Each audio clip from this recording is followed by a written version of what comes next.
Сәлеметсіздер ме достар? Төле би бабамыздың шешендігі, ұстаздығы туралы әңгімені соңына дейін тыңдап, лүпіл басып қолдап отырыңыздар. Төле бабамыз өзінен кейінгі би шешендерге талай жөн жосық айтқан, тәрбиелеген аға би ұстаз болып өткен. Ол талай жас билерге бата берген, батагөй ел ағасы болған екен. Бұған Тайкелтір шешеннің талантын қалай танып, баулығанын дәлел етсек те жеткілікті. Тайкелтір шешен жас кезінде жоғалған бір тайлағын іздеп жүріп, кездейсоқ Төле бидің үйіне тап болады. Ассалаумағалейкум. Уағалейкум ассалам. Сен кімнің баласысың? Айдаболдың баласымын. Балам, атың кім? Тайкелтір. Әкең саған болмас ат қойғаны қалай? Тақсыр, әкем, мен жақсы болсам, ата-бабаға атақ абырой ат келтірсін. Жаман болсам, тай келтірсін деп қойған болар. Төле би 12 жастағы баладан мұндай жауап күтпеген еді. Баланың тай салмай жауап беріп тұрғанын ұнатып, қалың қабағын көтеріп, тесіле қарапты. Балам, жай ел қыдырып шықтың ба? Бел сыдырып шықтың ба? Бір тайлағым ауа жайылып, желдеп кетіпті. Соны іздеп, шу бойындағы қалың елді сүзіп келемін. Балам, тайлағың табылар, Құдай айдап ойда жоқ жерде біздің үйге кез болдың. Осында қонып, әкеңнің сыбағасын жеп кет. Әкең досым еді, ол шудың аяғын, мен шудың басын жайлап жатушы ек. Көптен қатыса алмай жүрміз. Әке шешең аман ба? Шүкір ата, сіз ұйғарсаңыз қонайын, дейді бала. Бәйбіше, Тайкелтірге қымыз құй, күн ыстық, шөлдеп келген шығар, дейді. Төле жанындағы жұбайына бұрылып, бәйбішесі қымызын сапырып, алдын Төлеге ұсынып, екінші тостағанда балаға бергізеді. Одан соң қымыз төрде жағалай отырған ақсақалдарға беріледі. Төле бидің сөзін үйіп тыңдап отырған шалдарға оның осы бір балаға сонша ілтипат көрсеткені, адам тіл қата алмайтын Төлеге баланың тақылдап жауап беруі оларға шаншудай тиіпті. Бірақ Төледен батып, ешкім ештеңе айта алмайды. Қымыз ішіліп, дастархан жиналған соң, қонақтарды күтіп жүрген орта бойлы дембелше жігіт бір сарыбасты босағадан көлденеңдетіп, бата беріңіздер дегенде, төрде күнімен қымыз алып отырған ақсақалдар ыңғайланып, қолдарын көтере бастайды. Қонақ бала батаға қол көтермейді. Балам, неге қолыңды жаймайсың? Мен бұл қойдың батасына қол көтермеймін, дейді Тайкелтір байыппен. Шалдар неге десіп қалады. Тайкелтір күле сөйлеп былай жауап береді. Қой сіздерге арналса, баталарыңызды беріп, сойғыза беріңіздер. Ал егер маған арнап әкелінген мал болса, батасын өзім беремін. Бірақ әлгінде Төле атамның әкеңнің сыбағасын жеп кет деген сөзі бар еді. Мен бұл қойдың кімнің сыбағасы екенін түсінбей отырмын. Төрде отырған қаба сақал қара шал не айтарын білмей сасқалақтап, біресе Төлеге, біресе жанындағыларға жалтақтай қарай береді. Өзің бір тақылдаған пәле екенсің. Ата, мен пәле емес, баламын. Бағанадан үндемей, сарын байқап отырған Төле Тайкелтірдің мына сөзінен амалсыз тосылады. Иә, Тайкелтір балам, дұрыс айтады. Әкесінің сыбағасын жеп кет дегенім рас. Айдаболдың осы дастарқаннан жылда жеп жүргені тоқты торым емес, қыста ту бие, жазда құлын тай болатын. Бар, қойды қоя берде, жылқыдан бір құлын алып кел. Біраздан соң екі жігіт құла құлынды есік алдына көлденең тартады. Иллахи әмин дегенде, Тайкелтір бөгелместен былай бата береді. Сыбағама келді құлын, қалдырмай асқындымын, ақсақалдар тойсын, шығармасын үнін. Бала деп мені басынбай, байқап басын жымын. Қарттарға жас азық, сіздерге бұл құлын сыйым. Іздеп келдім түйемді, сіздерден алмай тиын. Түйеме тіркеу қарттарын, таппай жүрсе қиын. Әкеме барсам мақтанып, тіркеуді берсем жиын. Төле атам берсін сыйын. Жұрттың бәрі қолдарын жайып батаға қосылады. Осыдан кейін-ақ отырғандар баланың шешендігіне ден қоя бастайды. Төле Тайкелтірдің болашағын болжайды. Ұсақ түйек ауыл арасындағы дау-шар емес, ел намысын жібермей қысылғанда халқына пана бола алатын алғыр, ұтымды адам болып өскелі тұр. Бұл мына шалдар ойлағандай Айдаболдың ұлы емес, халқының ұлы боларақ.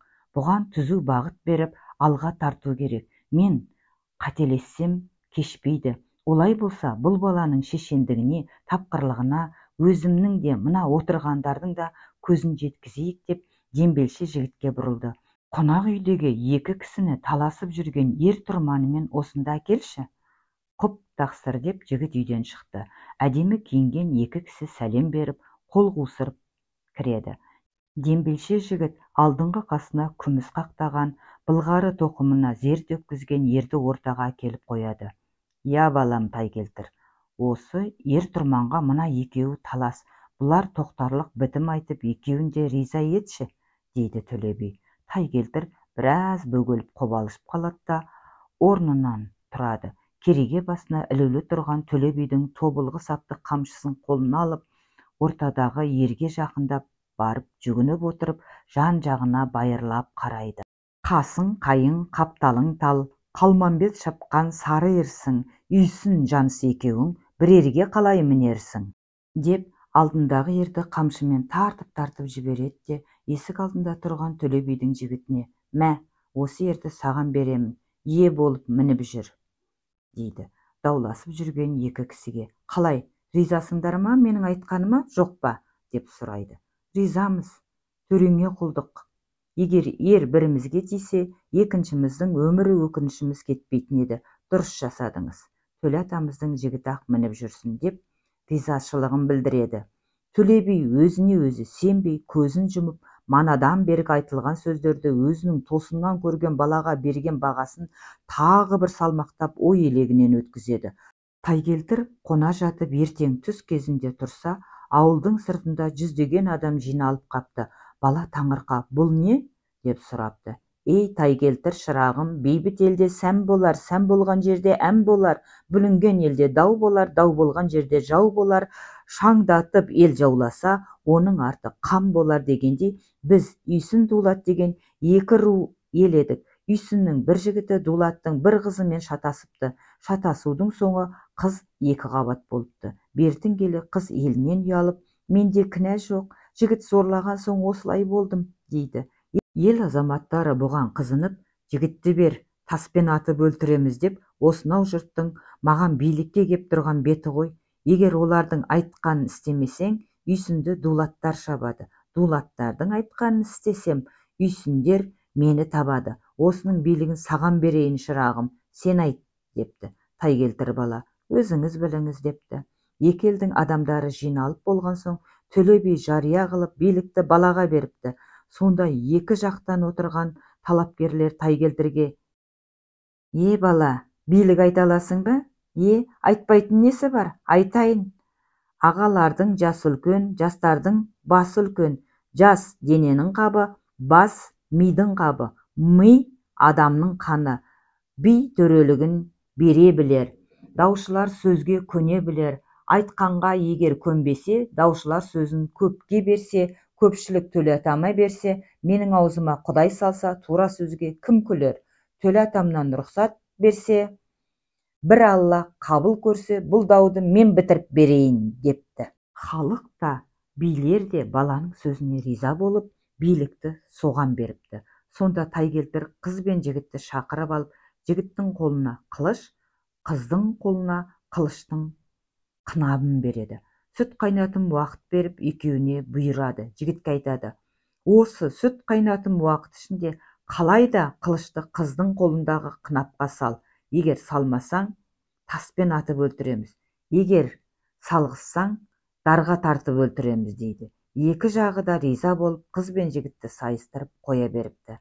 Уақыт бітіпті, бірақ қыз қынапқа қылышты салдырмапты. Осы кезде қыз жағы жігіттің мойнына арқан салып, таспен атып өлтіруге тарта жөнеліпті.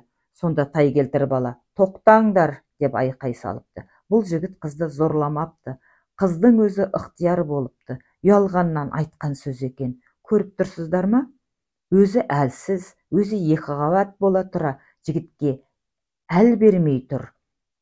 Осыдан 9 ай бұрын жігітке кездесіп қарсылық көрсеткенде өзін өзі қорғауға әлі келмей қалды деп ойлайсыздар ма? Бұл бекер. Қыздың өз ризашылығы болған ақиқат. Жігіт кінәлі емес деп өлтіру дегенді қойдырып, жігіт жағынан 2 қырық жетінің малын қыз жағына алып берілсін деп екі елді тыныштандырған екен. Бүкіл халық та, Төле би де тай келтір шәкіртінің бұл әділ билігіне риза болып, оған ат мінгізіп еліне қайтарыпты деседі ел. Тыңдағандарыңызға рахмет.